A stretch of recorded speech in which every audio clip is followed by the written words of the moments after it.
And today we have the Bucks and the Eagles we're discussing. Robsquared! We're back. Let's go!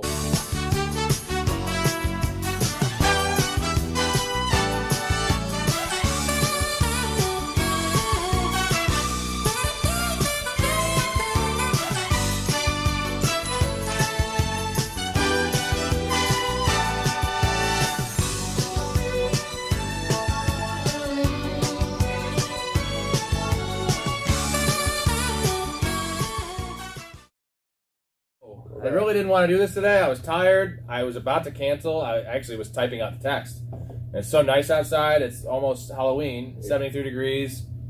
And I'm like, fuck it. I owe it to our 13, avid listeners and then to ourselves to talk about these things because we love talking football. And plus, it's so close to Halloween, you don't want to be disrespectful. Right. Yeah. So, and part of the reason I didn't have any sleep is a little advice to some of you newbies out there. So waivers clear at 2 a.m. Central Time, right? So using a waiver claim is, you don't want to use a waiver claim on a kicker or one of these bench players. Yeah. So what I do is I wait till 2:01, and then all the players clear waivers that didn't get claimed. You can see who's claimed and who's not. I pick up the scraps without using my waiver claim. My IDP, my defensive team, my kicker, whatever handcuff running backs left, turn my bench like that. Yeah. By the time people wake up at 6, 7, 8 in the morning, I was 4 hours ahead of them. Yeah. And that's if you're able to wake up at 2. Or just I stay up till 2. Yeah. Another thing I like to do, too, is kind of on that same note, if I'm not sure, maybe there's a couple backups or something like that, or maybe a couple potential guys. If you have an IDP or a kicker that you're not fond of, or you're streaming defenses, I'll have an empty IDP or kicker spot maybe until the 3 o'clock games. Wait to see if someone blows up. If they don't, then you can drop. I do like that. Pick up your IDP or your kicker, or if you don't care about your defense, kind of do it that way. Have an extra roster spot, and then if someone doesn't blow up like you're hoping, you can drop them for the extra spot. Words of wisdom from Caps here. And we're talking about, actually, before we got on here, is possibly doing a little advertising for the pod. So I don't know if this will be this episode, but, something to kind of spread the good word of what we're doing around here. Yeah. And I think it's pretty solid stuff. We got great information. And we've been trying to get to 100 subscribers for a while, right? It's only been 2 months since we've been doing this, but that's the goal. And then, 100 turns into 1,000, turns into whatever. So is there any way we could sweeten the deal for these people? I don't know. Here, I think let's just keep trying to grow it organically. I was thinking of maybe remember the Janet Jackson thing?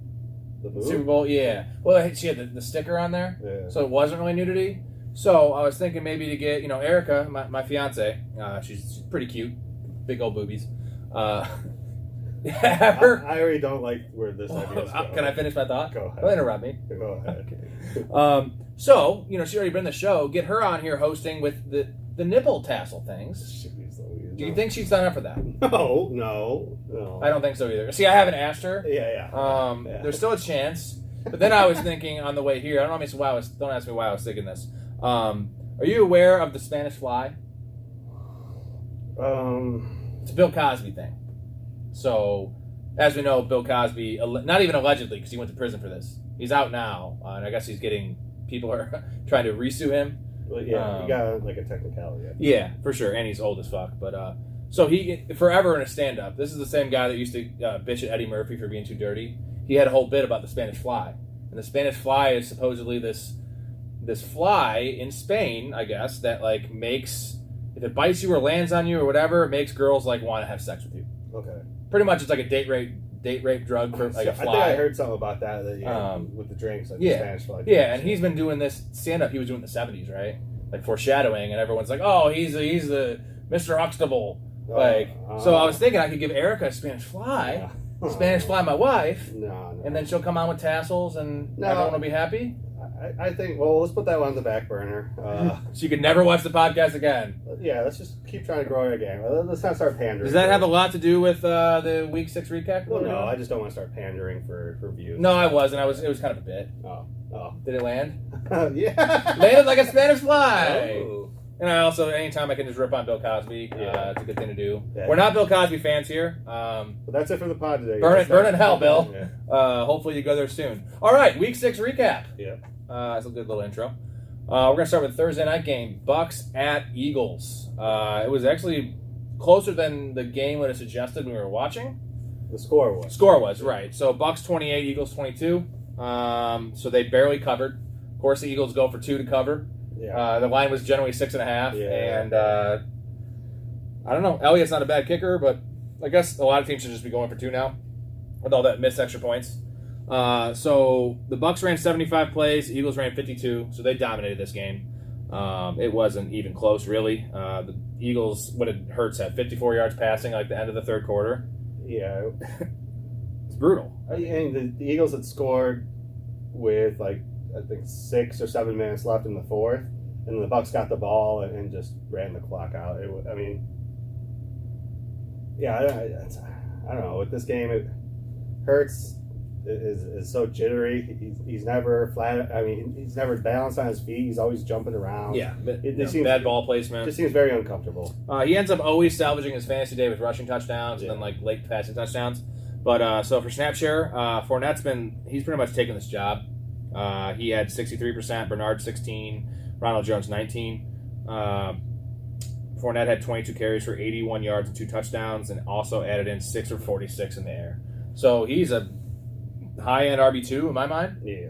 And, we were off that backfield all year. If anything, we liked Ronald Jones because of the value. Even though it wasn't even that much more of a value than Fournette. Yeah. I think at this point I like Ronald Jones because you could scoop him up for free. Yeah. You know what I mean? I've been picking him up. Yeah, for sure he is. And he is one of the best handcuffs in the league. Just because that team, they don't run the ball a lot. Still, you're looking at 25 carries from Ronald Jones is going to be 20 fantasy points. He's shown if they didn't have the ability to sign Fournette for pennies on the dollar, Ronald Jones he's shown he's capable of being a 100-yard rusher multiple weeks in a row. Yeah, that 98-yard touchdown run last year. Exactly. He's unfortunately Fournette's just the better talent. So. The better all-around player. I would still think Ronald Jones is a better runner. I know we disagree. Jones is a good player, but my point is, I was just trying to emphasize your point that he is a premier backup because he's already shown that he's capable of being a starter. Yeah. They just got a top 5 draft pick for super cheap. Well, thank you for complimenting me. All right, wide receivers. Antonio Brown, nuclear. 13 targets, 9 catches, 93 yards, and a touchdown. Yep. Again, only played 49% of the snaps. So pretty much if he's in the game, they're going to use him. Looks like it, yeah. And Evans played 93%. Godwin played 91%. Evans had 2 catches for 27 yards, and Godwin had 5 for 43. So pretty much they played 4 times the amount of snaps that Antonio Brown played, and they had about a third of the production. Yeah. Which is, that's going to change. But I'll ask you this. I've asked you this a bunch of times during texting. Are you worried about Chris Godwin? No. Not at all. I generally am not. Okay. Just using this last game example, the Eagles have a horrible defense. Yes.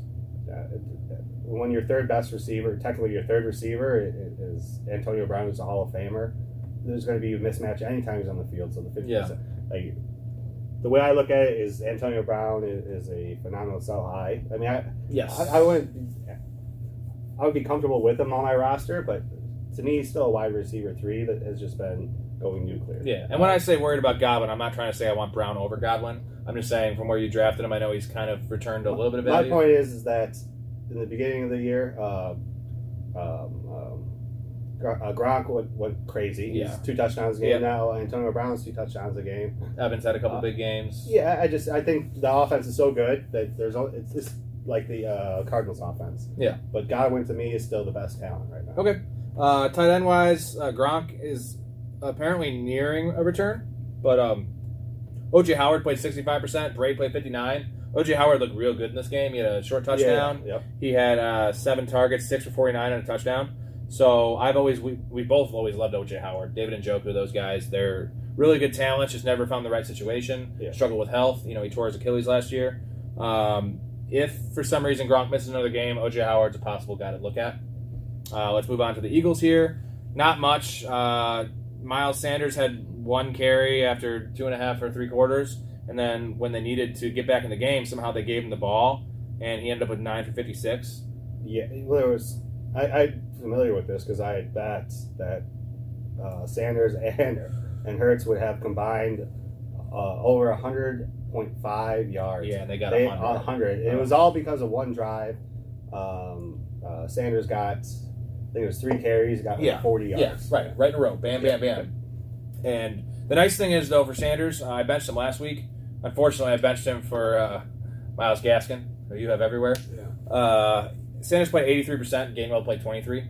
So that's what we expected all along. Gainwell was eating into it, but it's clear Sanders is better in between the tackles runner. Definitely a better player. Maybe Gainwell's a better scat back.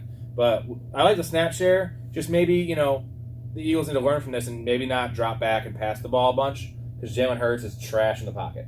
Right? He's not a good on-schedule so passer. Uncomfortable. And just so inaccurate. Like, he can maybe complete a pass, but if it's not a wide-open look, at least from the line and wide open with blown coverage, he's not completing the pass. Yeah, the Eagles, it seems like the obvious solution to heal their offensive inefficiencies would be to establish a run game. Slow the game down. Even if Hurts is running a little bit more, it feels like even the design runs are all those read options. The options, and that's not working because Hurts isn't really good at reading, and the offensive line is trash, and it's not a good situation. Derrick Rose syndrome. They need to figure something out. Receiver-wise, again, it's bad, and I am lucky I was about to trade for Devontae Smith before the week, and I wanted him or Claypool for my wide receiver 3, and I'm glad I didn't. Smith played 98%, but he had 2 for 31 on 4 targets. Nothing against the player, but it's the problem with the passer. Yep. Their skill sets don't match up. He needs a Matt Stafford. He needs even a Jared Goff. He needs someone that Gardner Minshew. Yes, there you go. Let's go. Let's go. Be better for Smith stock. Rager drew 2 long pass interference penalties that he should have probably caught. At least one of them for sure. He can't catch. He's a bust. He's worse than Nelson Aguilar. He had 0 catches. Played 83%. Quiz Watkins, though. He looks like the better version of Jalen Rager. And he had 3 for 44, 5 targets. Looked physical, looked fast. All 3 of those catches were tough catches. Yeah, and they're looking for him in the red zone, so I like that. Tight end wise, real quick, Zach Ertz, shipped to your team, the Cardinals. Yeah. Like that for the Cardinals. So Dallas Goddard had COVID, but he has 10 days from the Thursday night game. He got it, I think, on Tuesday. So this is going to give him almost 2 weeks to rest up. Yeah, he's vaccinated, so he just needs to test negative twice in a row. He should be good. The conditioning should be a problem. So the vaccination just obviously doing its job. Oh, God. He didn't get it. Yeah. Well, he didn't give it to anyone. Yeah. So rest of the year, Dallas Goddard. What do you think? I think it's the same situation with Devontae Smith. I think they're both good talent. Like, Smith, to me, is a premier talent. Goddard has top 6 tight end talent. Obviously, I like it better going forward. Like 8, 9, or are you still down in like 11, 12 range? Oh, he'll be a top 10 tight end. Okay, yeah. Because I know you liked him preseason a little more than me. I've always loved Dallas Goddard, the player. Yeah. He's a better Jack Ertz. Well, I liked him prior because I was assuming Ertz was gone. So now we have that, though. Yeah, so this is kind of what I was expecting. And we can touch on Ertz when we get to the Cardinals. So next game, Dolphins at Jags. Shitty game. London game. Yeah. All London games are shit. Yeah.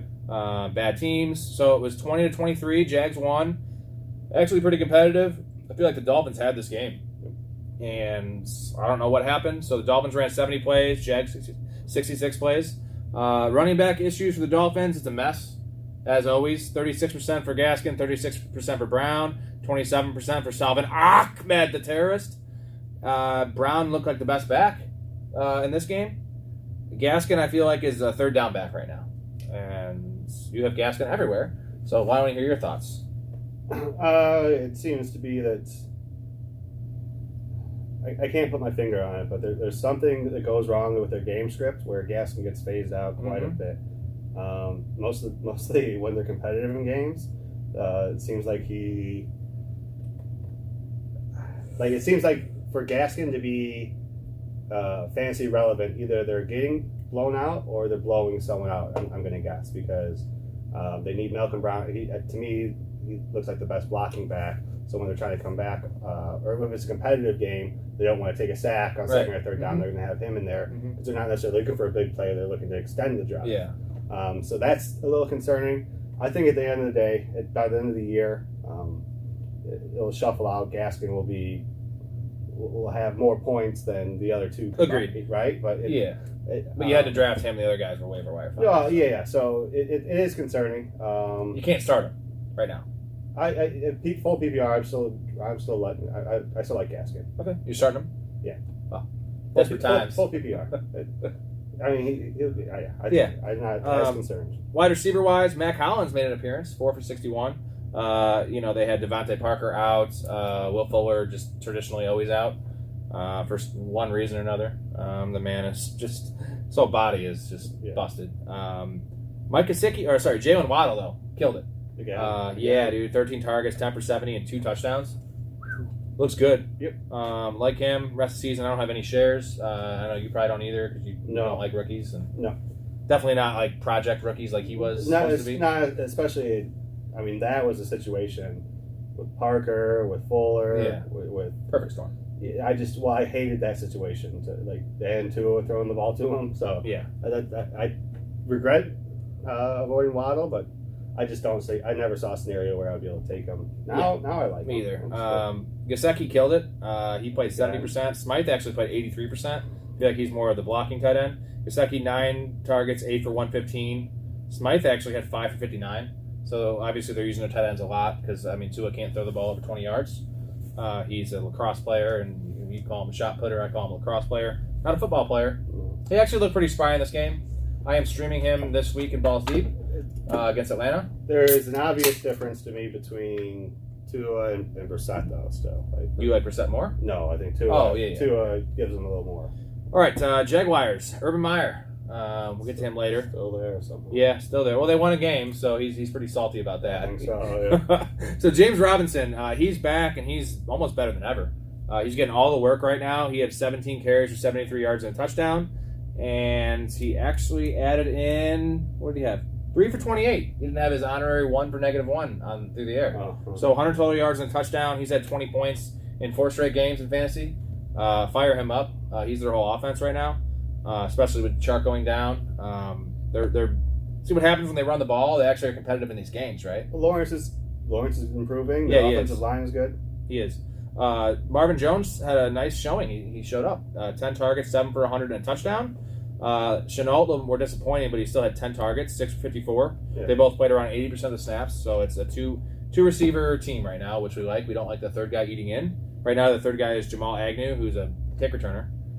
He had 5 catches, but I wouldn't worry about him. So I am bullish on Chenault rest of the year. I feel like he's the best player. I know everyone loves Marvin Jones, but Chenault just has more juice and he's more versatile. I would think he's a buy low right now because he hasn't scored a touchdown. And I can see him possibly getting involved in some trick plays and stuff of that nature. Dan Arnold, 62%. 2 for 27 only, but 5 targets. He's looked really good. Yeah. I feel like they want to involve him a lot. I think he's a nice tight end streamer for me. Yeah. Could do worse. Oh, real quick, one thing before I forget. With this, it's unusual. I don't know why this is, but the first week in London, it was Jets, Atlanta, both had a bye. Uh-huh. This week, Miami, week one, first week. Second week, it was obviously Miami and Jacksonville. Uh-huh. Jacksonville has a bye. Miami doesn't. Ooh, disadvantage. Miami doesn't have their bye till week 13. Wow. So they play the Falcons this week. Yeah, all coming off their bye, and it's less than a field goal. So that's interesting. That's a lot of travel for not a good team. And this was a letdown game this is a game that hurt the Dolphins, right? If you recall, the end of the game was 4th and 8. All they had to do was stop them, and it would have been going into overtime. But they allowed, with 8 seconds left, they allowed a 9-yard pass with 1 second left. Yep. 1 second left, and 4-second play. Crazy. Whatever. That's a letdown. And on Urban Meyer, real quick. So we commented every time they made a field goal, which I heard the best stat ever is in the first. This is week 6. In the first 5 weeks, the Jags had yet to convert a field goal. That has to be some kind of record. Yeah. Especially in the modern day NFL where teams have good kickers. At least guys with range, right? Yeah. And 0 field goals made. And of course, they hit a 48-yarder and a game-winning 53-yarder. Go figure. But every time you hit a field goal, Urban Meyer, usually coaches celebrate, at least have some kind of sigh of relief. Urban Meyer actually had the opposite reaction. Shrugging his shoulder, oh, God, we're going to win this game? Well, I think every time that his kicker lined up, because it was such a big kick, he was like, this is it. Either I'm losing my job or not. So it was just so much emotion.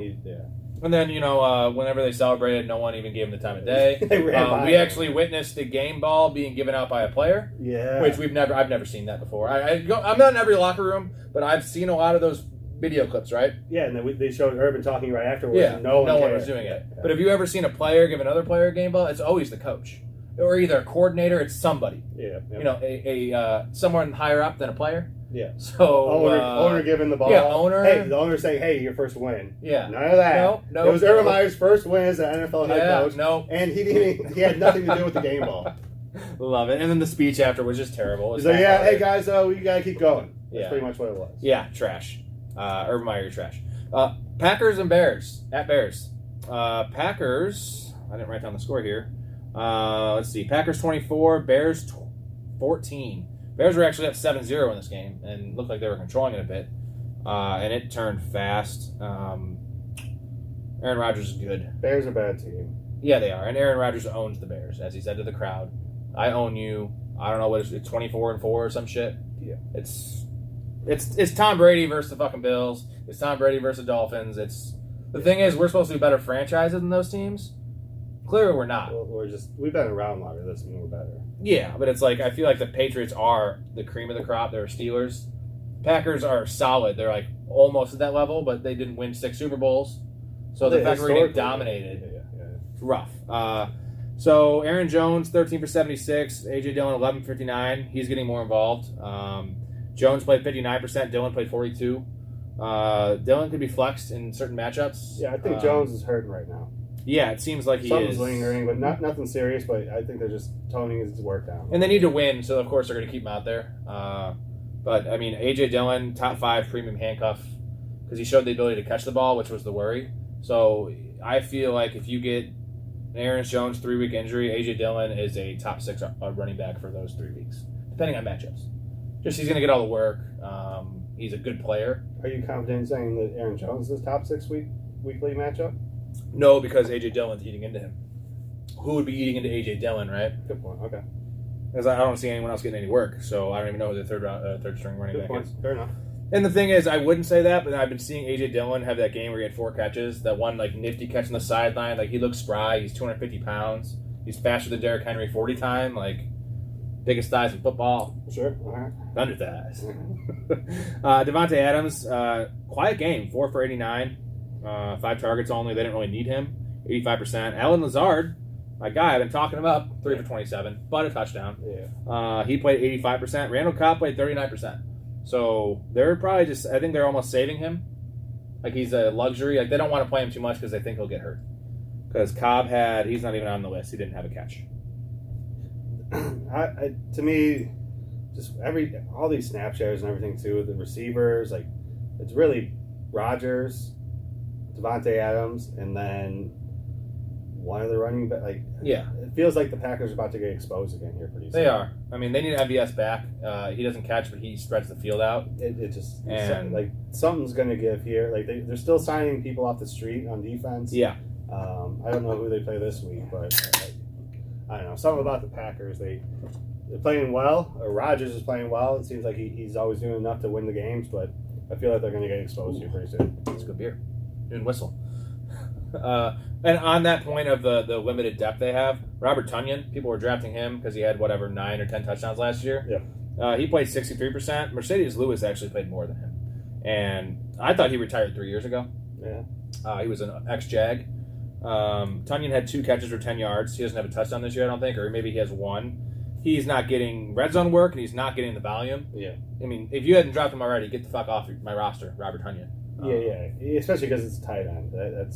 Yeah, you can find somebody. Yeah, Jonnu Smith even like Jonnu Smith. I'd be more comfortable with Jonnu out there than Tonyan. Bears, Khalil Herbert had a game. Have yourself a game, young man. 2 games in a row, 19 for 97 and a touchdown.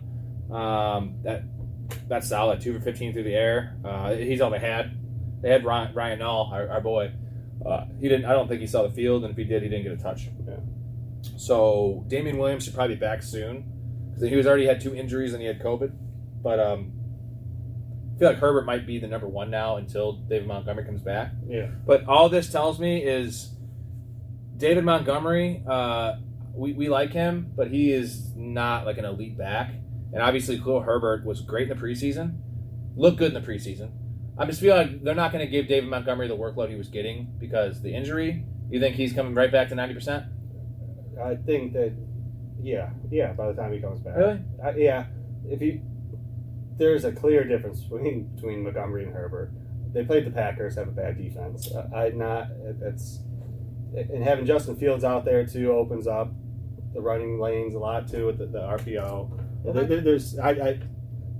I disagree pretty wholeheartedly with saying that Montgomery. Well, only one of us can be right. Yeah, well, Montgomery is a supreme talent. He really is. Really? Montgomery, dude, you watch him move like. I think he's a tough back. I think he's a Zach Moss type. He might be one of the shiftier backs in the league. He's got breaking tackles. Yeah, well, he's like one of the best. So Herbert's got more juice. No, he doesn't. I'm kidding, but all right. I'm not kidding about my point. I feel like it's not going to be 90. It's going to be 75, 25. I could see it. Right? Because he was getting legit every snap. I could see that, but the same thing. Montgomery missed 4 weeks last year, came back and was the RB2 the rest of the year. So okay, the same players on the roster. Yeah. All right. Okay. We'll see that one later. Except for Fields. Allen Robinson, rough. Again. I keep on betting his over catch number every week because it started out the year at like 7.5 or 6.5, then it went down to 5.5. Now it's down to 4.5. Well, I'm gonna keep on doing it. They don't have to lower it because you keep betting the 4.5. Right. So they're like, we'll just keep catching this. He had 7 targets, 453. I mean, Justin Fields only threw 27 passes in a game where they were after the second quarter, were losing the whole game, and then by the mid third quarter, they're down by 2 scores. So there's just not going to be enough passing volume. And he's more of a slant guy. He's a Keenan Allen type more than he is like a DK Metcalf or one of these deep guys.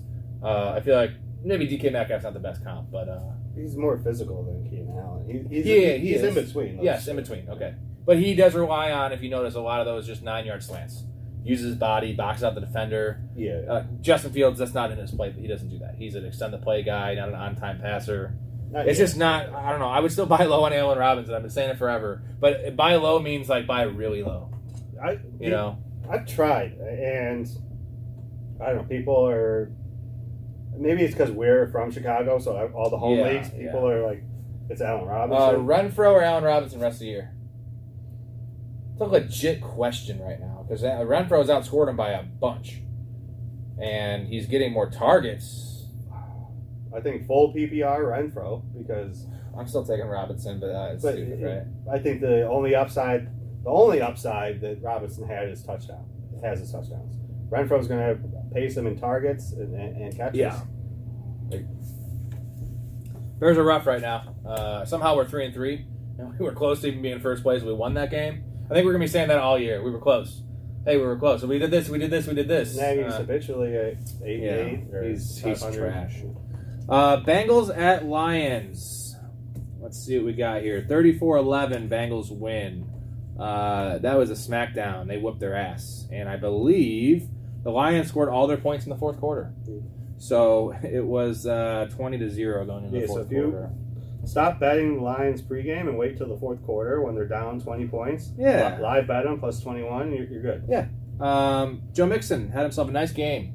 That touchdown reception was super nice. It's vintage Joe Mixon. On the right sideline. Yeah. Jamar Chase threw a great block. That guy's a football player. I like Chase. Lovie Smith would. Dude, imagine if Lovie Smith had Jamar Chase. Imagine if I just never said anything about Jamar Chase. You'd have him in the league. In a single league, yes. Things would be so different for me.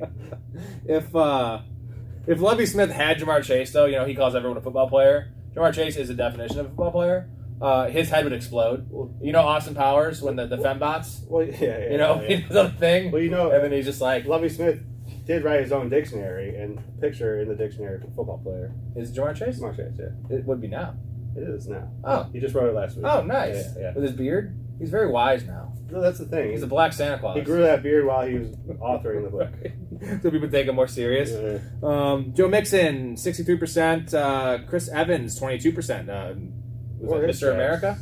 Is that what it is? Captain America. Captain America. Mr. America. Mr. America sounds like a fucking stripper. So technically it's Steve Rogers because now there's a new Captain America. Oh. He's Is he a black tranny? I don't think he's a tranny. The podcast sent me something. The universe sent me something. Like, do not mention those words. Cut your mic off, actually. Yeah. No, it's. You know what I mean? Like. It's Falcon and the Winter. Yeah.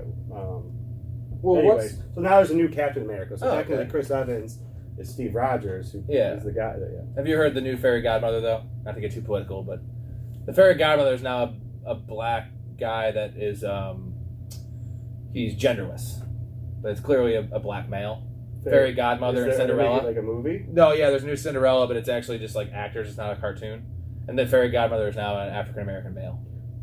The fairy godmother. Okay, it's just. I have to ask one question. Like I don't want to get political, but the fact that like there's such a obvious point to make characters that were once white or male, a different gender or different race, both. Like, is that not just emphasizing that there's differences? Like, we're trying to get rid of racism. Why are we emphasizing that this person's different than this person? So we need to put the different person in, and it just feels like it's a little force fed. I don't have a better answer for that. No, if they want to call it fairy, but when you have the word godmother, well, no, that kind of like says it's for women. I was just saying in general. I don't understand. It's crazy. Just rewriting history to make everyone inclusive. It's, right. I don't know. And then we got us talking about it on a fucking football podcast. So my bad. Jamar Chase, the football player. He was once a Dolphin. Now he is in Lovie Smith's. He's a football player in Lovie Smith's dictionary. Like Hunter Henry was the picture of tight ends. Now you have Jamar Chase. Just not even wide receivers. He is just the logo, right? Yeah. He's Jerry West. He's amazing. He only had 4 for 97 in this game. But he's getting the most snaps. He had 79%. Boyd 63. Higgins 57. Now Higgins has come back from an injury. I feel like that's going to even itself out. But Chase is going to be on the field as much as he can handle. He's the alpha. He matches up so well with Burrow.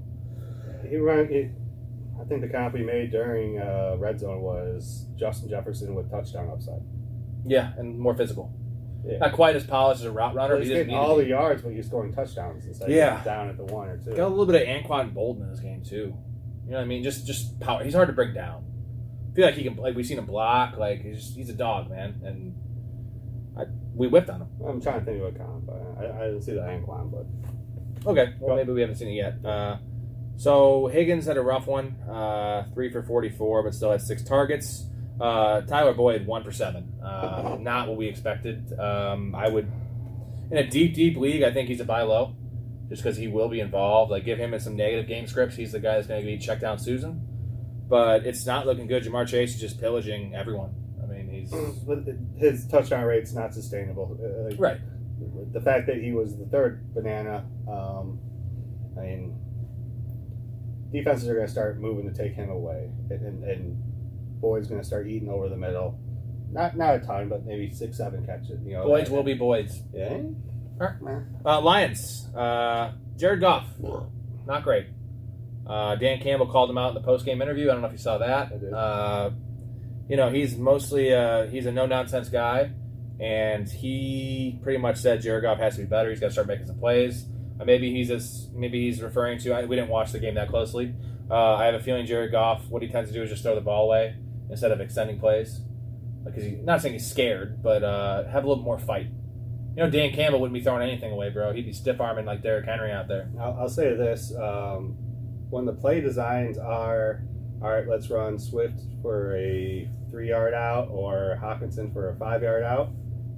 It's tough to push the ball down the field when there's no one downfield to push the ball down. Yeah, and the players you're throwing to are trash. Yes. So, that being said, I don't think they could bench Jared Goff because if Jared Goff was older and they had a younger Kellen Mond, for instance, the Minnesota guy they drafted, someone that could be a potential, I'm not gonna say franchise quarterback, but a guy you could possibly you want to see what he has. They have David Blah. And then they had nobody behind him. It's like the worst backup. No, you know what this was a let's rally around Jared Goff because guess who they're playing next week? Rams. Yeah, revenge game. So who are the team? We need to rally around something. We're reeling right now. Yep. We can't seem to win a game. We just got our asses kicked. Yep. Hey, let's Goff. We need you to perform. The rest of the team step up for Goff. Yeah, that's what that was. Yeah. DeAndre Swift 78%. Jamal Williams 30%. Jamal Williams has been hovering around 35 or less, even though he still gets the touches. He only had 4 touches in this game. He's been nursing an injury, and he missed 2 or 3 practices that week with illness. Oh, not COVID related. He is our Cardinals and Lions insider over here. He knows everything. Raiders too, and Raiders, and a little bit of Panthers. Not last so year, much, right? Not so much. Yeah, well, I liked Panthers last year. Yeah, you're an insider, and you should just be the Lions insider. I don't think they have any. I know infinitely more about the Lions than I do about the Bears. Because the Bears are boring. Although we're talking about an 0-16. So. Yeah. I just, as a Bears fan, it's just not sexy. So Swift saved his day with 5 catches for 43 yards and then a late garbage time touchdown run, which is what he does. All of his stats are compiled in garbage time, mostly because all they can do is garbage time. That's the whole game. Well, they wait to score until they need to, and then they start giving the ball to They should just start giving him the ball at the beginning of the game. You'd think that would, right? Last 2 or 3 weeks, I bet Swift is the first touchdown scorer because I'm like, he scored, Yeah, but he doesn't. Ben Swift would be the last. He doesn't touchdown have scorer, a red right? zone touchdown. Yeah, and last touchdown scorer is the better one. Yeah. Right. Wide receivers. So they only have 2 guys right now: Khalif Raymond and Amon-Ra St. Brown. There's not a lot of juice there, but Raymond had 7 targets and St. Brown had 7. 6 for 37 for Raymond. St. Brown had 5 for 26. It's really weak. St. Brown is someone that's interesting for the stash. It's not someone that I'm excited to pick up and play right away, but if the offense does start to, if the passing game rather will start to show any resemblance of a functioning offense, I think St. Brown has, especially as a rookie, he's going to grow into the role more. I'd agree. Hockenson, he's been struggling. He had a nice bounce back, 11 targets, 8 for 74. He played 83% of the snaps, so he's still a top 6 guy for me. He'll get touchdowns will come. He'll get some easier matchups. I'm not too worried about him. I think almost a buy low for him if you could find a panic killer. I don't think. I don't. With the way now that Knox has his hand, right? If Ertz is not available, I don't know that there's much out there that's going to elicit a trade. I don't think people. My point is, I don't think people that have Hockenson are going to be comfortable trading him away. You're right. Because there's there's not a suitable replacement. Is my point. Right. Okay. Texans at Colts. Texans suck. Breaking news. Texans 3, Colts 31. Ironically, the Texans ran 75 snaps and the Colts ran 48. So obviously the Colts, I think they had a defensive touchdown, at least a bunch of turnovers, scored quickly in the whole game. I mean, how do you only score 3 points on 75 snaps? That's the Texans for you, right? That's so Texans. You heard of the show That's So Raven? Yeah. That's so Texans. I don't know the theme song to it. Well, I don't either. I just said that. Pretty good, right? Yeah, the Disney show. I just made that up on the top of my head. Yeah, That Show Raven. Yeah, Raven Simone. Is she hot or not? Not in the show because she was underage. I was going to say, wasn't she like 12? Talking about now. I think she's of age now, right? I don't know what she looks like now. Let's look it up. Well, I'm kidding. Well, we're going to get to the Texans here. Maybe I'll... running back, mess. Mark Ingram did have 18 for 73. And still, they have a 3-way committee. Philip Lindsay's getting the least work, but they're scoring no points. They still try to establish the run somehow. No. Unless you're in the deepest league ever, I don't even want to roster any of these guys. Yeah, right? Until Tyrod is the only saving grace for any of the running backs. And at first I liked Phil a lot early, but it seems like he might be done. Well, it just seems like the game script, there's no, I don't know, I having a very difficult time finding a path for him to become fantasy relevant. I see more of a path for David Johnson than I do any of the other, even though Ingram apparently he averages 15 carries a game. Yeah, right. More than Swift. David Johnson, I think with Tyrod back, because it feels like they're a proud team. I like their coach, like I said, Coley. They seem to be competitive. Not talented, but competitive in most games. And I think Johnson might, towards the end of the year, kind of overtake that role. Rex Burkhead got a target. Oh, wow. Anything on that for you? Does that turn the tide for you? Forget everything I just said, yeah. For Rex Burkhead, pick him up. Yeah. Get 1 target a game. Wide receivers, trash. Brandon Cooks had a nice game, though. 9 for 89, 13 targets. Played every snap, 91%. He's the only one worthy on this offense to start, and even that I feel squeamish because if I was a defense against Texans, I would literally double team Cooks and make everyone else beat me. Yeah. So Colts, Jonathan Taylor is good at football, very good. He had 14 carries for $145 and 2 touchdowns, 83-yard touchdown. And I believe in the first quarter he had 2 carries for 6 yards. So he did all this in the last 3 quarters. Yeah. He's breaking off long touchdown runs. He had 1 catch for 13 yards, so he RB1 for sure. Stud. If you could have bought him low 2 weeks ago, maybe it would have been a good thing, especially if you could trade Kenny Galladay for him. Well, I mean, the best. Sorry, buddy. I think the best scenario would be if you sold high on Naheem Hines and then bought Jonathan Taylor. A couple I weeks did later. both those things. Yeah. Sweet. Taylor played 65%, so that's the highest of the year. I like that. Marlon Mack 19, and Marlon Mack's about to get traded. He's got to be traded. Release him, get him out of there, so we can at least have a little bit of Hines value and then spike up Jonathan Taylor even more, Sure. at least in terms of workload. Sure. But right now, I mean, he's doing fine. He's had a couple nice matchups. Actually, I wouldn't even say the Ravens was a nice matchup, but Yeah, I don't think Mac is still off of his Achilles. So. yeah. Wide receivers, Pittman, 2 for 35 only, but he did play 96% of the snaps. Paris Campbell had a nice touchdown catch, 1 for 51 and a touchdown, but he played 10% because he got hurt. He's on IR now. That was good. So, and then T.Y. Hilton got hurt after coming back, but he had a nice game.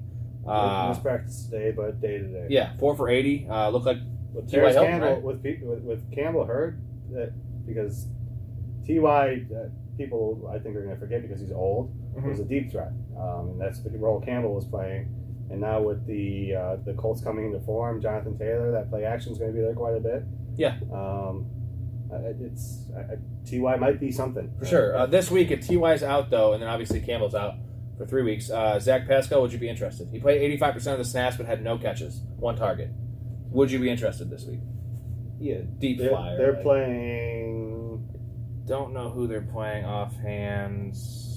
They're playing a bad team again, I think. Or no, they're playing. They're getting Oh, they're playing the Titans. again. No, sorry, that's week 8. They are playing. This is really good podcasting right now, guys. Sorry. Really Is it Monday or Sunday night game? Is it? I think so. Oh, they're playing the 49ers. At 49ers. So, not the worst matchup, right? Dead air. Yeah, no, I'm just trying to think. Yeah, I'll That's play. Yeah, I like Pascal. Yeah? Yeah. Okay. Jack Doyle. Oh, Absolutely. I'm always looking for Jack Doyle. 65% of the snaps. Well, Cox, 50%. Well, Cox had a touchdown, though. But, yeah, Jack Doyle is just better served to be drinking a martini on the beach or whatever you drink on a beach on a martini, a coconut drink. yeah, coconut. With Andrew Luck and just I understand. coconut oil and I understand. lubricants. Gay and- joke. I got You it. do? You got a Just joke. Gay joke. For the 9th time in this podcast I've done it. Just gay joke. Yeah. Yeah. I don't know if we can say that, but anywho's. All right, Rams and Giants.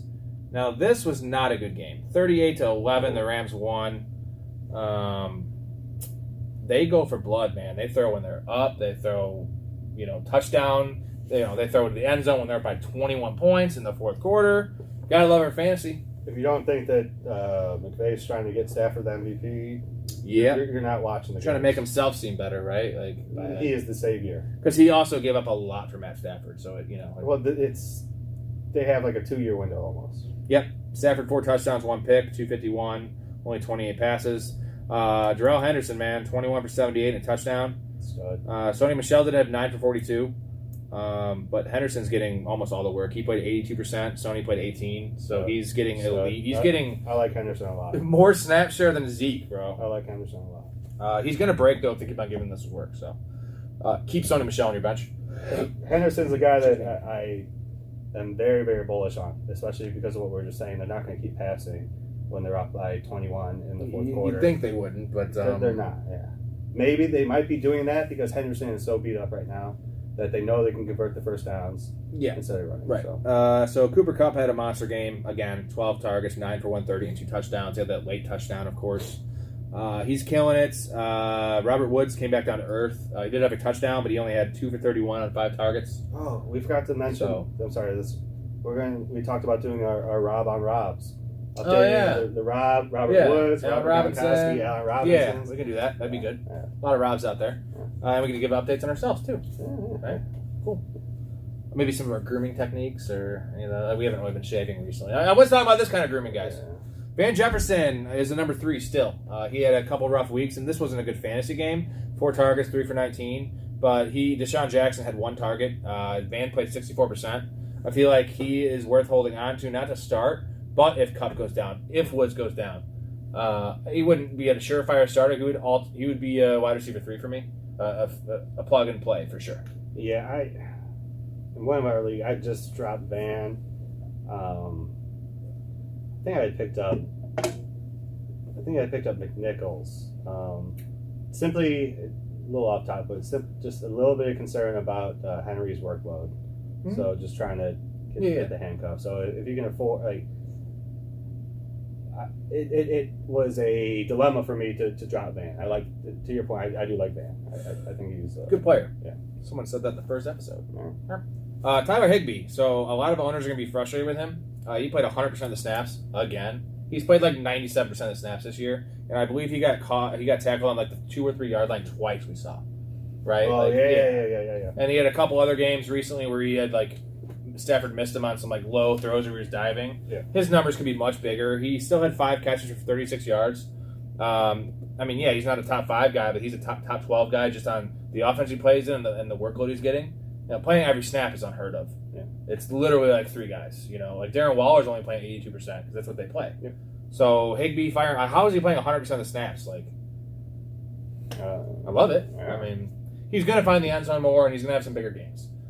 He must be a really good blocking tight end. He is. But he also is a solid receiver, and he's kind of a coach's pet, right? Well, again, I'll kind of go back to what I was saying. He's probably blocking quite a bit because they don't have a healthy running back. But they don't want to beat him up. Right. So that's why they're passing for those third downs, have him block. Giants, they had 75 snaps in this game. They only scored 11 points. Daniel Jones was awful, 29 of 51 for 242 and 3 picks. Under pressure all day. I mean, 4 sacks. Probably hurried a bunch. Yeah. Not much to talk about here. Sterling Shepard came back and killed at 14 targets, 10 for 76. Damn. Dante Pettis had a sighting, 11 targets, 5 for 48. Kadarius Toney had a nice first 5 minutes of the game. 3 targets, 3 catches, 36 yards.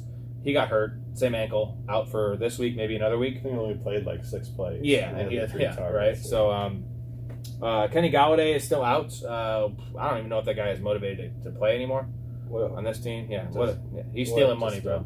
Stealing money, costing us some first money. Year. I still have. He still has 2 touchdowns. Like if maybe he'll be on the field. Maybe right? like starting around like week 9 or 10, like when the Giants realize, okay, we're a bad team. Let's just start let's see what we have for the future now. Cool. Like we got Galladay. Let's start force feeding the ball. See if we actually have something here. I like it. Davonte Booker. So he played 72% of the snaps, which is a big number considering they played 75 snaps. You know, obviously it's hard to play 90% when you're on the field 75 fucking plays. 12 for 41, but he did have 4 for 28 through the air. So didn't find the end zone. He had 2 touchdowns filling in for Barkley the game before. I still feel like he is a low-end RB2 as long as Barkley's out. High-end RB3 depending. He's a volume guy. Sure. And he's as likely to find the end zone as any of those other trashy-ass, like, 18 to 24 guys. Yeah. All right, next game. Chiefs at the football team. 31-13 Chiefs. It was all Chiefs all day. They looked a little rough in the beginning. But what was it at halftime? Where they like tied pretty much, or they were losing at halftime, right? I don't think the Washington scored in the second half. I don't remember. Yeah, they were down 13-10 at halftime. Yeah, I don't remember ever feeling any as a Chiefs bettor here. I don't remember feeling uncomfortable. No, there was another dumb pick off fucking Tyreek Hill's hands. That's all he does is like not Hill. I'm saying all the picks are generally bad. In the first half. That's right. Yeah, like 2 picks. Yeah. Mahomes was 32 of 47 for 397 and 2 touchdowns. Also 2 picks. Got sacked 3 times. Under some pressure here, but the second half he stepped it up and they rolled. Jamal Williams killed it, dude. 21 carries, 62 yards, 2 touchdowns, and also added in 3 for 27 through the air. That's he was an RB1 this week, and as long he's better than CH, dude. He's a more physical player. CH was doing this stuff against bad defenses too. I think CH has 2 career touchdowns, but I'm kidding. But no. I don't have much more to argue.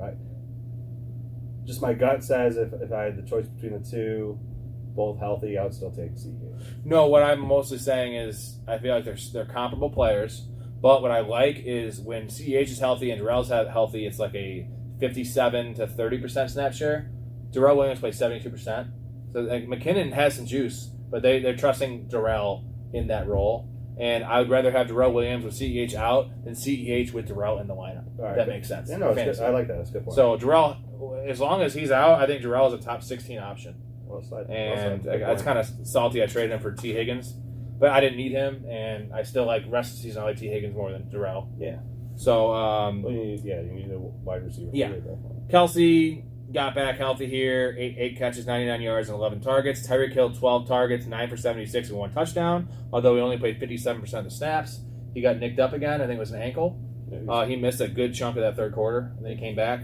He's questionable now. Yeah, I think he missed Breck. And he was also questionable for the week. So get well, Tyreek, because this offense needs you. Yeah. Robinson played 70%, Hardman 60, Pringle 39. Robinson at 3 for 46, and caught that late touchdown on like a 3rd and 6 with 3 minutes left in the game. Hardman had 4 for 62, 5 targets. So I feel like Hardman is due for a 60-yard touchdown.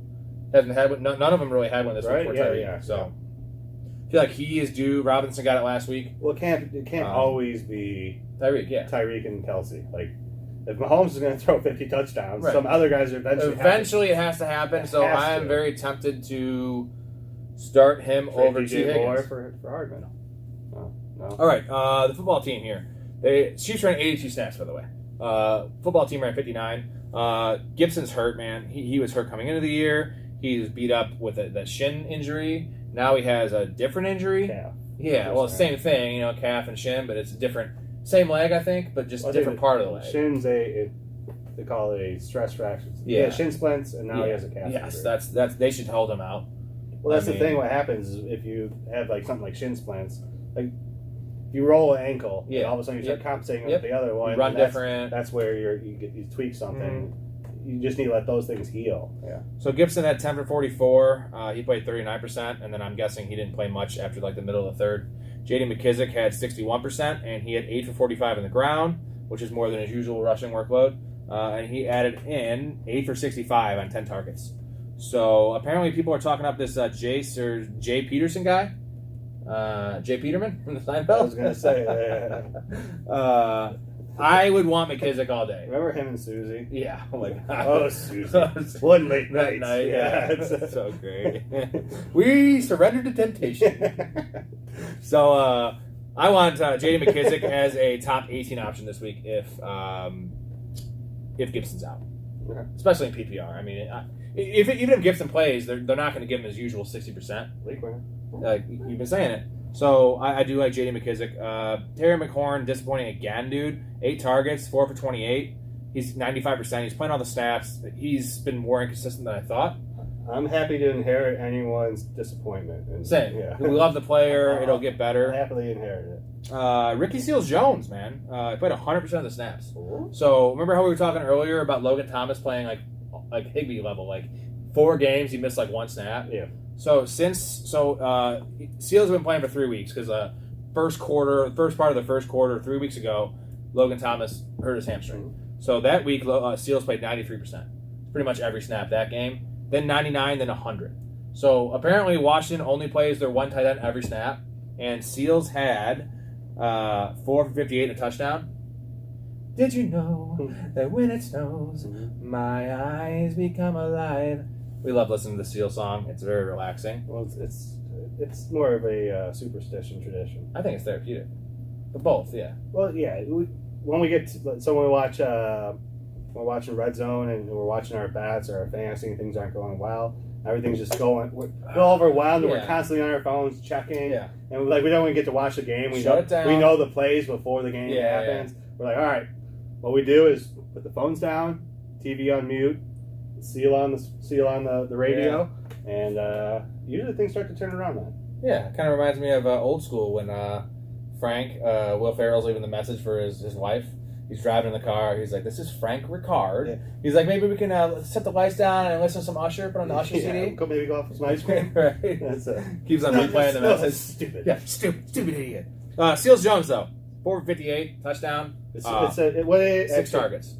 Real quick with the Seal song, "Kiss from a Rose." Yeah, it's our Serenity Now. Yes, boom. A lot of references here. I love it. Serenity Now, baby. So Ricky Seals, I'm pretty sure Logan's out about at least one more week.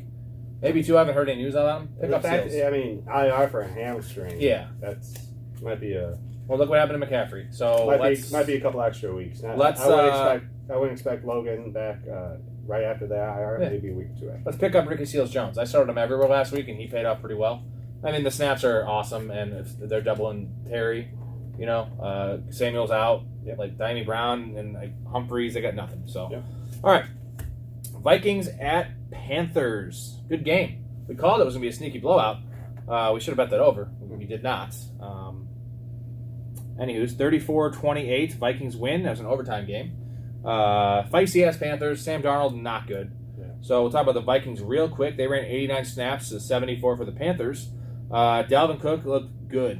He played 74% to Madison's 13, so he looked back. They rested him. He had 29 carries for $140 and a touchdown. Nice. Yeah, it's very good. And he had 2 catches for 3 yards.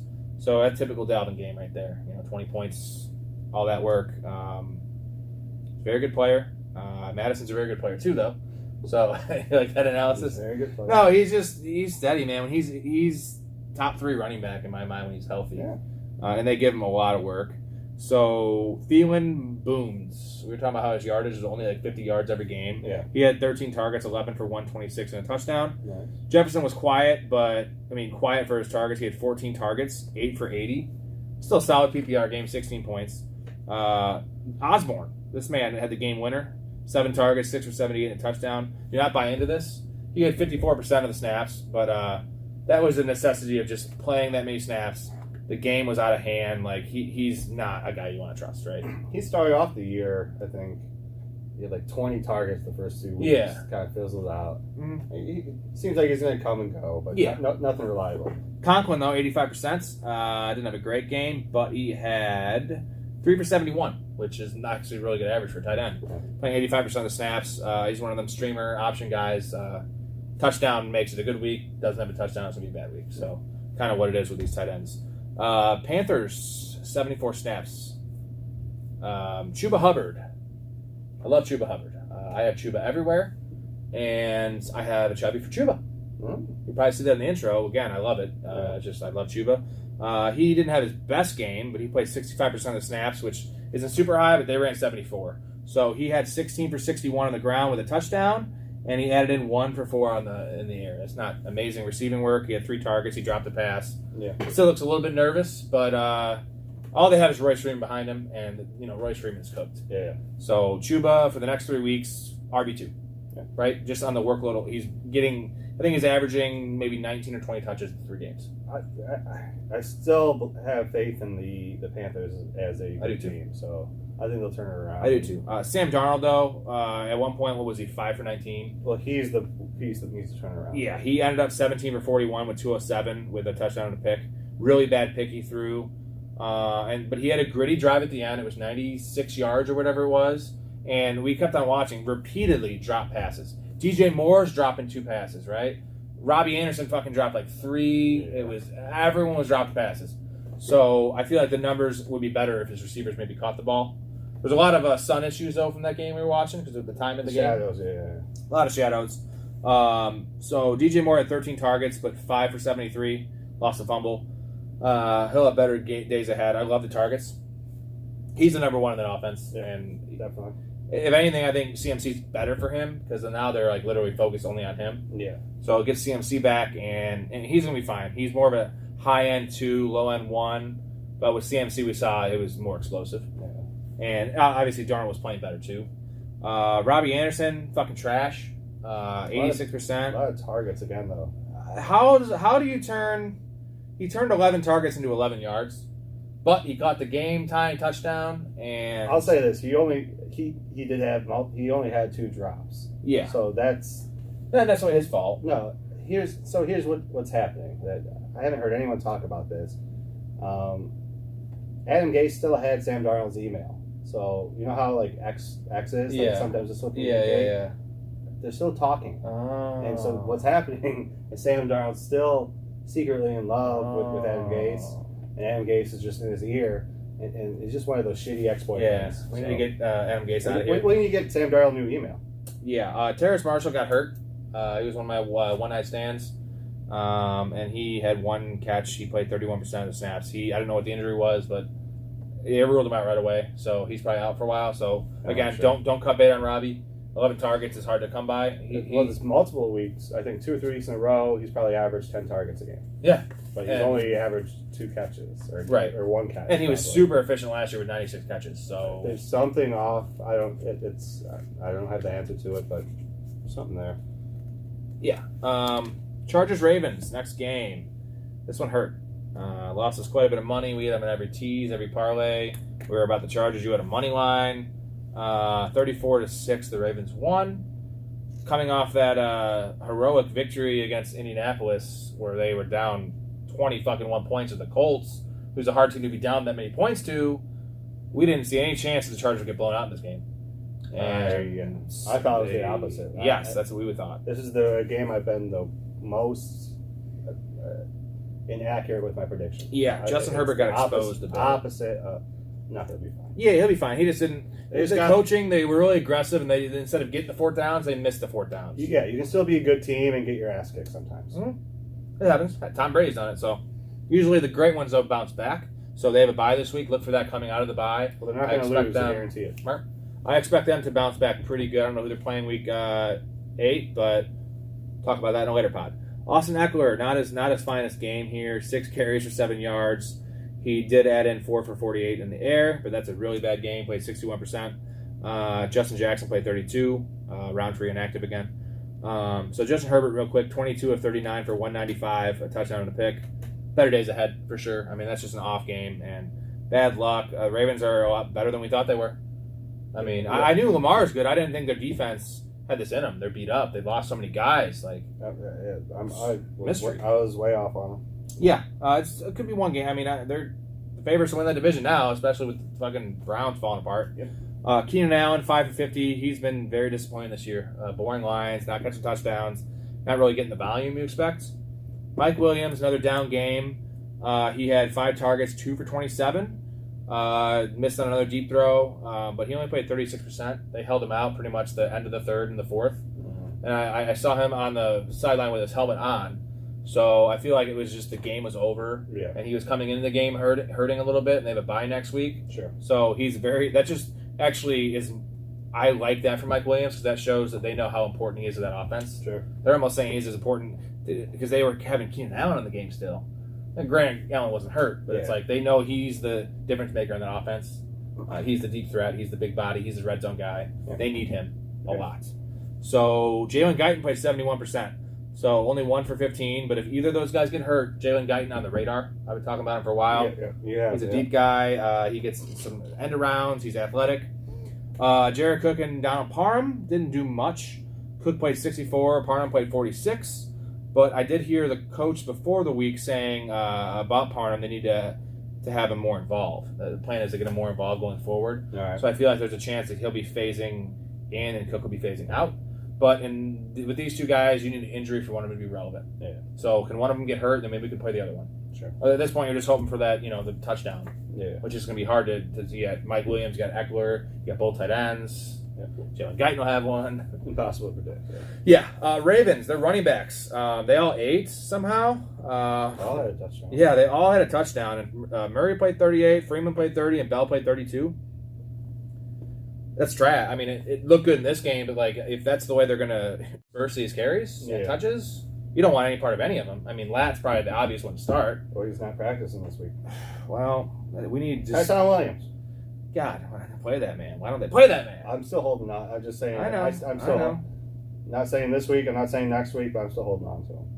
Lamar didn't have to do much in this game. 19 of 27 for $167. He did throw 2 picks somehow. 1 touchdown. He only had 8 for 51 on the ground. No rushing touchdowns. So what's crazy is he had a bad fantasy game. Yeah. Like, they didn't need him. They blew him out. Yeah. So therefore, the receivers didn't do anything. Mark Andrews had a good game. 5 for 68, a touchdown. And he actually, we watched him play in red zone, had a wide open touchdown that Lamar missed him on. Yeah. So technically, he had 5 for 68 and a touchdown. It should have been 6. That was the only target he didn't connect on. It should have been 6 for 80 and 2 touchdowns. You see, no. So now he's scoring. 2 weeks ago, we talked about that play that he scored and they called back. Yeah. So he could very easily have 5 touchdowns his last he's cooking. 3 He's games. starting to cook. That's why you drafted him, right? Yeah. So if there's some way you could ever even buy at cost right now, I would do it because his numbers should look even better than what they have been. If for some reason someone isn't watching these games, Marquise. How about? I think I know your answer. I was going to say Andrews or Hawkinson the rest of the year. Andrews. Significantly? If for some reason I had I had Andrews, and someone had Hawkinson and had like a Chuba Hubbard, say, right? And I did not have an RB2, and my record was, Chuba's pretty heavy because. But he's not a season-long answer, right? Okay, I think Davonte Booker would be a better. I wouldn't do that trade. Okay. What I'm saying is if the team that was acquiring Mark Andrews, let's say I had Mark Andrews, right, and the team that had Hawkinson was 5-1, and I was 2-4, right, and I am like 2 losses away from being out of the playoffs, I would trade, and I didn't have an RB2. My RB2 was, say, fucking Myles Gaskin. I would trade Andrews to get Hawkinson and Chuba because Chuba has 3 weeks left, and I need to win, right? Yeah, no one in the right mind would trade. I don't think. I would. Let's say they had running back depth and they wanted to upgrade a tight end. I think Chuba right now is too hot. Like, okay. I think You get where I'm going with that though? Yeah, you need an additional piece. So you value Andrews significantly better. Yeah, okay. For sure. As it should be. Better offense, way better chance to score a touchdown. They're starting to come, and he's a better player. All right. So that's all I have on the Ravens. Next game, Cards. Is this? Let's see. Cards at Browns. That is a late game, so we're going to do this in the second half here, folks. Okay. So, Robsquared. We'll see you soon. Robsquared. Back again. Let's go. We're finishing up our Week 6 recaps. Yeah. And real quick, what we want to do is update what the end of the pods from last week. We do our picks, our gambling picks, and then we do our last-ditch guys, one-night guys, under 25% owned. Yeah. We have running bets on both these. We both went 2-2 last week in our bets. Not great. Well, not a losing week. So right. If that's our bad week, that's I think every week the worst combined we've done is 500. Right. Okay. So and then also I would say we had a smash pick. We're 4-0 now, and we both picked the same game. The R2. Yeah, our R2 picks. We've had 5. We've done 5 weeks of them, and we've had 4 games. We don't talk about them beforehand.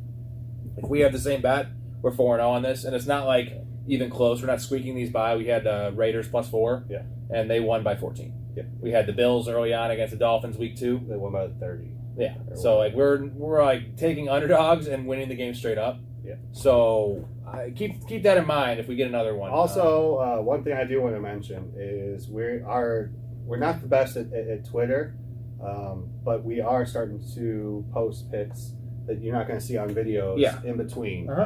So some NBA stuff. Especially with NBA Daily. There's baseball right now. There's football. It's a good time of year for sports right now. So the Twitter is something to keep an eye out for those. My favorite time of year for sports. And then we also had our one night stands, our last second. Yeah, I won that one again. I'm 2-1. Yep. On the back of Mo Alley Cox scoring a touchdown. Didn't have anything else crazy, but yeah, you'll be back next week for that. Yeah, it's I mean, for the most part, we're usually within 1 or 2 guys having a good. I mean, these are tough ones because we have guys that are 0% owned, 1% owned. Right. So that might only get you 2 points. The funny thing is sometimes those guys still we guys that score 100 points when. Like we see guys in our leagues that are scoring 70 points with their drafted rosters. So pretty cool. So we are doing the late games here. And we're starting off with your Cardinals. Cardinals at Browns. Your Browns too. Oh man, you were caught in the middle here. So it was 37-14. Cardinals rolled. And they definitely rolled. And the Browns got beat to shit in this game. They were already beat to shit beforehand. We'll get into that later. So Kyler had 4 touchdown passes, 20 of 30 for 229 and 4 touchdowns. He's the real deal, man. Front runner for MVP in my mind. Him or Stafford, but I feel like he's Stafford, really. Lamar Jackson, dude. Lamar. I just know that team's going to fizzle compared to these other teams. I think right now it's Kyler, Josh Allen, Lamar, and then maybe Brady's up there too. Herbert was, but after this last week, But yeah, Kyler technically is the front runner right now still.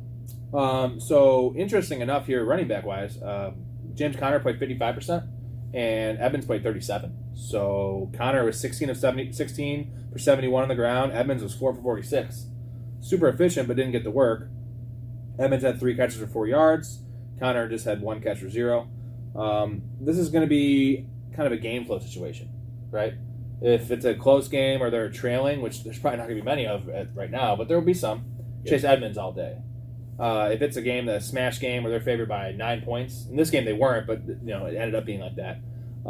James Conner, they're going to give him the work down the stretch. Difficult thing with the Cardinals, fantasy-wise, is outside of Kyler, who is the reason everyone else is scoring. They have, 2 good running backs and 4 good receivers. Now they have Ertz.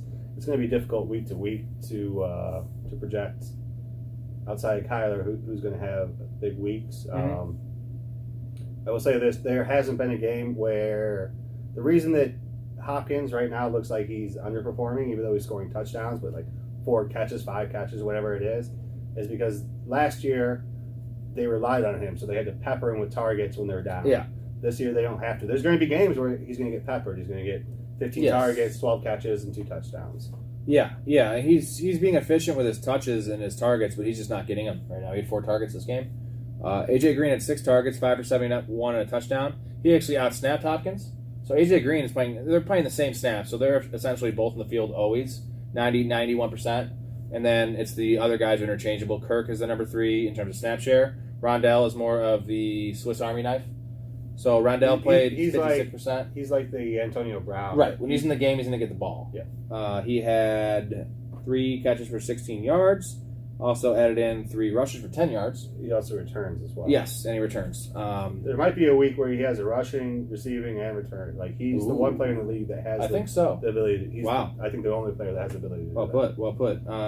One concern for me, for Kyler's fantasy stock, and he's throwing a lot of touchdowns. Is he? And I lost money on this one. He had 7 carries for 6 yards and fumbled 4 times. Didn't lose any of the fumbles, but fumbled 4. I didn't realize that. Holy shit! Yeah. I don't remember seeing a single fumble. No.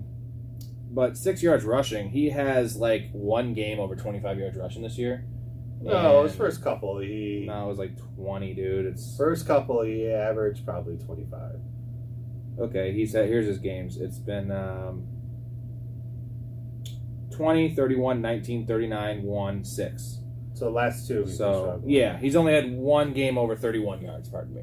But still, I expect him to be more of a 40 to 50 guy. Last 2 games, he's played 2 really, really good defensive lines that can contain him on the outside. So he's gone up against Bosa. He's gone up against Myles Garrett. And those defenses, what they do is they create the barrier, force him to stay inside the pocket. When they can't contain him like that, there'll be more rushing yards in the future. Real quick, Zach Ertz.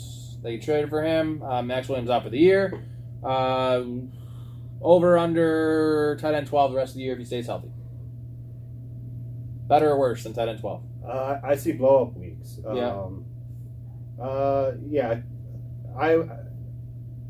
I think he's a startable tight end the rest of the year, yeah.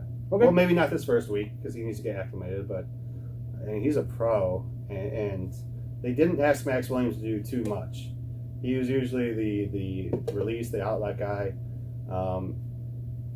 As long as Ertz can block well, I like it. We'll see. Yeah, he's not necessarily a blocker, but he's capable. I like the potential. So Kareem Hunt got hurt.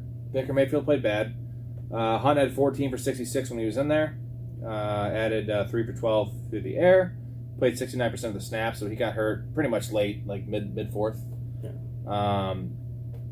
He's out for 4 weeks, we think. Yeah, they're saying at least 3 weeks, but I've heard 5 to 6. Chubb is out this week. It's Thursday Night Football. Short turnaround from that late game.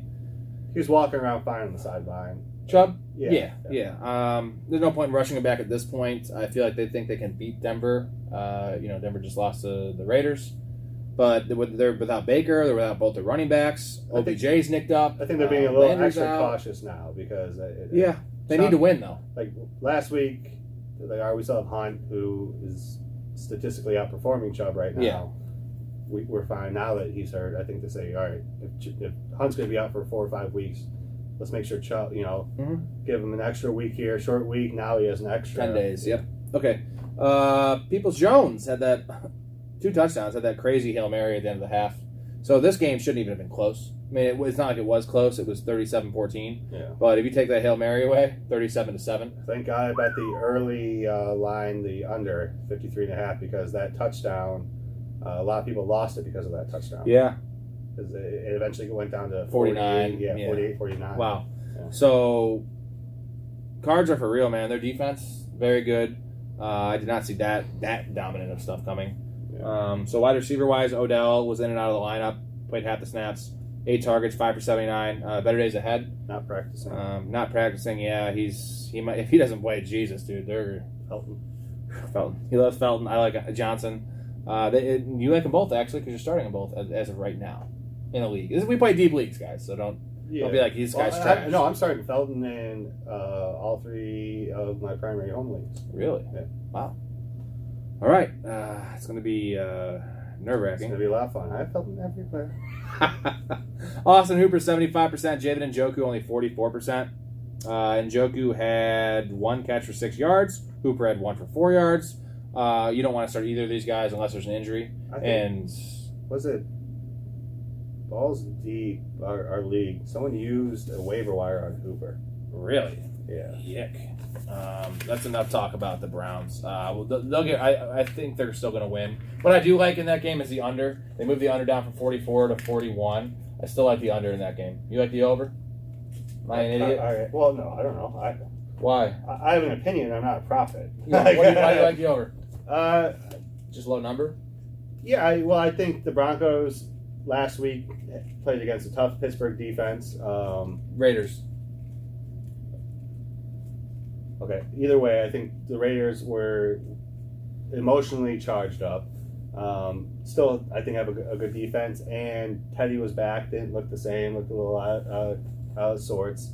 And we talked about this a lot off camera.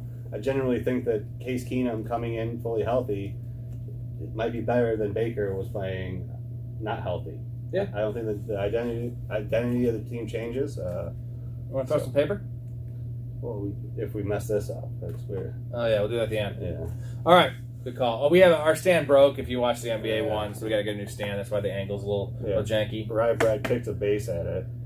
Yeah, he did. Okay, Raiders at Broncos. Here we go. A little teaser, back to back. I like this, back to back for the Thursday night game here. Raiders 34, Broncos 24.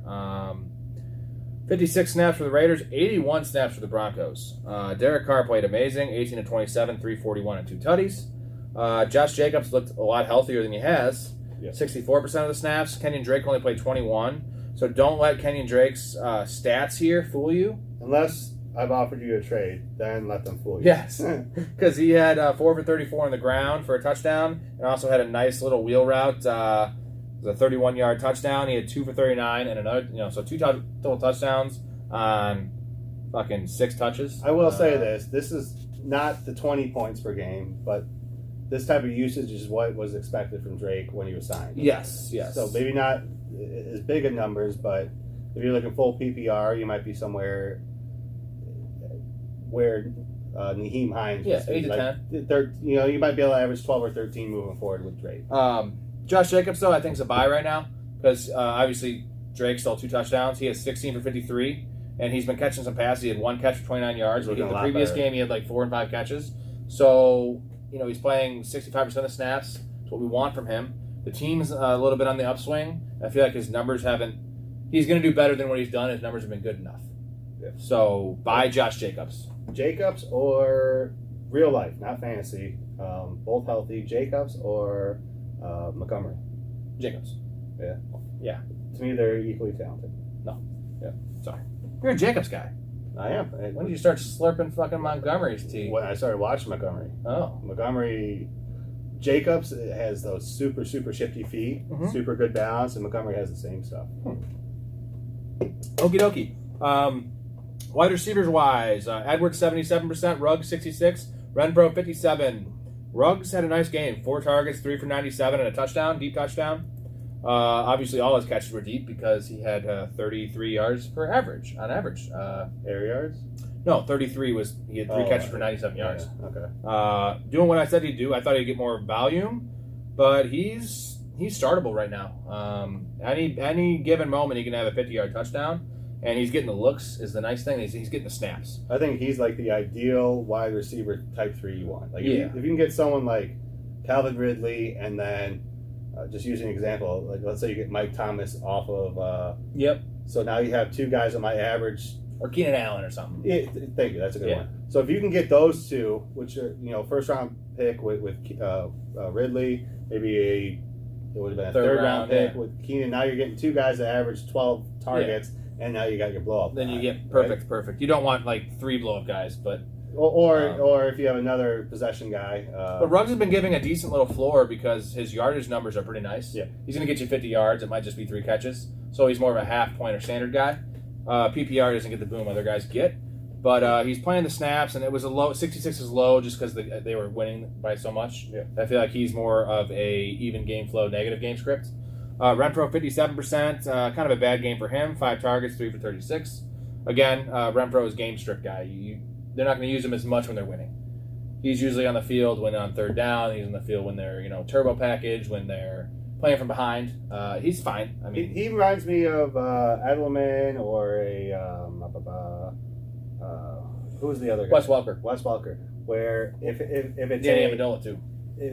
Here's a situation I like Renfro quite a bit in. It's a Thursday, Sunday, or Monday night game against a divisional opponent that means a lot, like maybe for positioning in the division or something like that. That's where Renfro, that's their, Renfro and Waller, and that's where you might see a little bit less from someone like Ruggs. You might get the one catch for the one big catch, but Renfro, I think there's situations where he gets enough volume that I think he's relevant. Real quick, Darren Waller. So 5 for 59, 5 targets, only 5 targets. Very disappointed. Are you worried about it? Worried? No. Disappointed? Yes. You're not mad. It's like a parent saying, "I'm not mad at you. I'm disappointed." I just love that this isn't like he's obviously struggling. This is his basement. Yeah, but the thing is, he went really close to Kelsey in drafts, and Kelsey's basement is not this. No, in some drafts. In some drafts, he was drafts around with you. Okay. Again, it's not like you don't have to attack me just because. I'm not attacking. No. I was just saying, like his basement is 5 for 60. He's still the 5 for 59.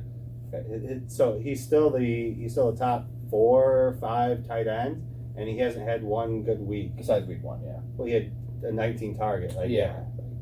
The only game he's had more than 5 or 6 catches is week 1, and he's still a top 5 tight end. So you're going to get a positional advantage even when he's struggling. Mark Andrews or Darren Waller the rest of the year? Gosh, Waller. Yeah. Well, right now Andrews has more points. I'm not making that bad. But yeah, not even the rest of the year. Ricky Seals-Jones. You can have the points advantage right now. Oh, no. I was just asking you. I wasn't saying it. You see this, guys? Ricky Seals-Jones or Darren Waller? He'll let me take a Watkins versus cut bet, but he won't give me the advantage that he has. No. I got one for you. For $5. Jack Doyle or Darren Waller? Snapshot wrestling. I'm kidding. Andrew Luck cocks in his ass. Whoa! All right.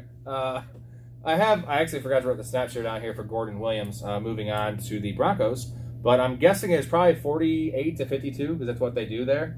Javante Williams is outplaying him every game. Just real quick, looking at the props for this game because I was looking at this is the upcoming Monday game. Yeah. With the Broncos, there is no props for Melvin Gordon. It's only Javante Williams right now. So I don't know what that means. I don't know if Gordon's not going to play, but what is the prop? Is it a favorable, like 55 yards? Or? Yeah, they're all in the 40s to 60s between rushing, receiving, and then total. Because I was looking at, obviously I was trying to get Felton. But yeah. So they're like even 11.53 for Javante, 10.50 for Melvin Gordon. But recently, like Javante Williams is making 2 plays a week that are just, wouldn't say awe plays. Well, a couple of them are awe plays. They're impressive, flashing. Where Melvin Gordon isn't. You take away that 77-yard, 73-yard touchdown. Melvin Gordon's been what Melvin Gordon's always been, right? A boring, solid player. Yeah. Javante Williams is a stud, bro. Looks good. I don't know what it's going to take. The nice thing is they're starting to lose some games. So I said all along he's more of what Jonathan Taylor was supposed to be last year. Phase him in slowly, eventually by week 9, if they're losing, give them all the work, right? Like, I agree with that path. I think the big difference is I think Melvin Gordon not only is more talented but more established and has a better reputation than someone like Marlon Mack or Nicky Hines. So it's going to take a lot more for this year for Williams to overcome Gordon. What we need is a injury to a major. I'm not wishing injury. I'm not going to say a name. Injury to a major running back. Them losing this game, say, and then being 3-4. The division is not looking good. Trade Melvin Gordon to a contender. Get some draft picks. Play the young kid that's earned the fucking spot. And then Melvin Gordon booms a little bit. Obviously, Javante Williams booms a little bit. Everyone wins. Kind of like the Zach Ertz and Dallas Goddard thing. I see that path and I get that, but I wouldn't trade or count on Williams based on the expectation that if X gets hurt. Yeah, I'm not saying trade for Williams. I'm saying if you have him, stand Williams back. Would be a beautiful toss-in. Like if you're, let's say you're trying to get a receiver and you're trading a better running back. Mm-hmm. Sneak Williams into that trade. Love it. Right? Love it. So now you're getting your guy. You can part with that running back. You'll have the upside running back and your good receiver. Real quick. If, let's say Melvin Gordon, car accident, ACL, trade. He was on that plane with. He was flying the plane. Playing with all my fantasy players. Yeah. Tomorrow. Or Thursday Night Football, say. And then rest of the year, obviously, I don't know who they have. They don't have anyone getting touches so you're behind asking them. Javante Williams rest of the year if Melvin Gordon gets hurt tomorrow? Yes. RB what? Over, under what number? He'll be a... Higher, lower, what number? I think his over-under finishing the season from this point forward, not total. Say everyone stays healthy. 17.5. I would definitely say I think he'd be 14 or 15. Okay. Right? So we're not too far off. He's mid-range RB2. Yeah. With upside, though. Because we don't know what he truly is. He has the skills. I like his skills. And he can block, he can catch, he can do it all. I mean, his upside is if the Broncos, after this horrific Melvin Gordon plane crash / car accident. / ACL. Melvin Gordon crashes his car into the plane with your... and here's his ACL. Yeah. Doesn't die in this accident, but great hypothetical. I think Javante Williams' upside is dependent on the Broncos being competitive. Okay. That's like mid RB2 with moderate success, 500 team, playoff team. He's flirting more high end RB2. What I like about him though is he's not a Derrick Henry. He's shown the ability to catch the ball, so I don't feel like he's someone they take off the field if they were losing 21-7. You know what I mean? So that's where I like the upside either way. All right, with Broncos too. My boy, Smokey, John Brown. Activated. Yes. Let's go. I got him some best balls, so I want to play. Me too. I genuinely think this is a bigger deal. One, a little concerned about Jerry Jeudy now, his timeline coming back. Because they put him on the 3-week IR. That was week 1. It's been 4 weeks since a 3-week IR. Little bare naked ladies for y'all. That could be on the Christmas. That could be on the Christmas. Yes, let's go. So now he's going on week 5, or it might be 2 more weeks. So that 3-week IR is coming into a 6-week IR. So Tim Patrick's still there. Yep. Noah Fant's hurt, but Noah Fant's playing. He's hurting. Is he? He's questionable. He's going to play. Okay. He's. Everyone's hurt. Who was the other receiver that got hurt? KJ Hamler. So obviously they had a plan with these guys. Sutton unreliable, I would say. If Judy's not coming back, John Brown. That's not saying it's everything, but it might be something. Yeah. Because they're playing Kendall Hinton 63% of the snaps. I like John Brown. And he's a quarterback. You know my thoughts on Brown. Yeah. So Noah Fant though killed it. 11 targets, 9 for 97, and a touchdown. Stud. He's really good. Cortland Sutton had 14 targets in this game, 8 catches, 94 yards and a touchdown. He played 88%. Tim Patrick found the end zone, only 3 for 42. All this in a log. How many points did they? They ran 81 snaps though. Yeah. So the Raiders ran 56 and the Broncos ran 81 snaps. So that probably is why you see these target numbers. And if you notice, Teddy B was my one night stand quarterback. He had 334 yards passing, 3 touchdowns, but had 3 picks.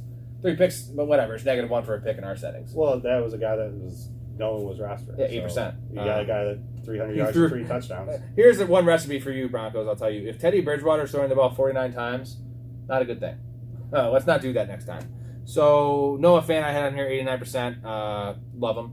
Until Judy gets back. Even after Judy gets back. But for these next couple weeks. Oh, Bare Naked Ladies IR song. Oh, well, you're going to crumple up. It's going to be the note's gone now. I have it in my mind now. I feel like writing it down. Yeah. That's why I write down the snap shares instead of like go to it on my phone. Got it. It's like studying for a test, or you said like write something on your forehead. Yeah. You remember it more. That's why all these snap shares. That's why we do the show. We don't care if anyone watches. Talking about it does make us better at fantasy. I think so. Right? Think like just in general, like I know every snap share because I'm the one writing it down, and I enlighten you. Not that it's the biggest thing in the world, but it helps to know. I will say this: even though I felt like I was on the right side on my first 2 weeks picking, since we started doing the snap share, the last 3 weeks I've been on fire doing my picks. This little insight. I don't know. There's maybe a little bit of correlation. I'm getting more information. Like you said, we're talking it out. A lot of information. We're not we have opinions. We're not prophets, but all the information helps. So it might be profitable.